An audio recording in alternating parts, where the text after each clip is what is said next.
ஒரு ஹோமுக்கு நான் போயிருந்தேன். ஃபுட்டு டொனேட்டுக்கு. அப்போது ஒரு எல்லாத்தையும் வரிசையாக அந்த டேபிளில் எடுத்து வச்சுட்டு, இட்லி, கேசரி, சட்னி, சாம்பார், பொங்கல் இப்படி பண்ணி கொண்டு போயிருந்தேன்.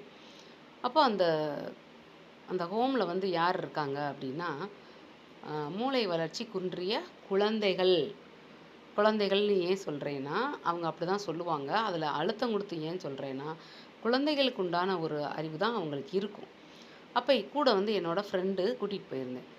அப்போ அந்த ஃப்ரெண்டும் வந்து என் பக்கத்தில் நின்றுட்டுருந்தாங்க. அப்போது பரிமாறிக்கிட்டு இருந்தோம். ஃபஸ்ட்டு கேசரி வச்சு பரிமாறிக்கிட்டு இருந்தேன்.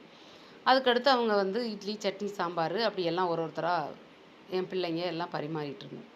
அப்படி பரிமாறும்போது ஒரு பையன் ஓடி வந்து என்ன பண்ணான், கேசரிய கையை விட்டு அள்ளிட்டான். அள்ளிட்டு நிறைய அள்ளிட்டு ஓடினான். சரி நான் வந்து கொஞ்சம் முதல்ல வந்து பார்த்தேன். ரைட்டு அந்த குழந்தைக்கு வந்து அந்த கேசரி வந்து அவ்வளோ ஒரு ஆவலா இருக்குது அப்படின்னு சொல்லிட்டு நான் அதை ஒரு சாதாரண ஒரு நிகழ்ச்சியாக நான் எடுத்துட்டு விட்டுட்டேன். ஆனால் என் ஃப்ரெண்டு என்ன பண்ணாங்கன்னா, அவங்க உடனே வந்து அருவருப்பு பட்டுட்டாங்க பார்த்துக்கோங்க. ச்சே! இனிமேலாம் என்னையெல்லாம் அந்த ஹோமுக்கு கூப்பிடவே கூப்பிடாதீங்க. நான்லாம் வரமாட்டேன்னாங்க. "ஏன் அப்படி சொல்கிறீங்க?" அப்படின்னேன் நானு.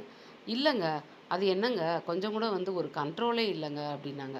ஏங்க கண்ட்ரோல் இருக்கிற மாரி இருந்தா தானே நம்ம வீட்லலாம் இருப்பாங்க அவங்க எல்லாரும். அவங்கவங்க வீட்லலாம் இருந்து ஒர்க் போயிட்டு நல்லா வந்து ஒரு வாழ்க்கையில வந்து ஈடுபட்டு திருமண வாழ்க்கைக்கெல்லாம் போய் குழந்தை குட்டியோடலாங்க இருப்பாங்க. அப்படின்னு அவங்களுக்கு நான் எவ்வளோ எடுத்து சொன்னாலும் அவங்க கேட்கல.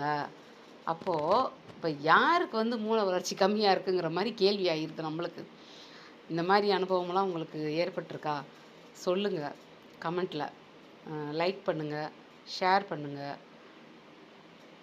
Thank you. பிடிச்சிருந்தா ரொம்ப நீங்க கண்டிப்பான முறையில லைக் பண்ணுங்க. நெறைய பேர் பார்க்குறீங்க. எனக்கு ரொம்ப ஹேப்பியா இருக்கு.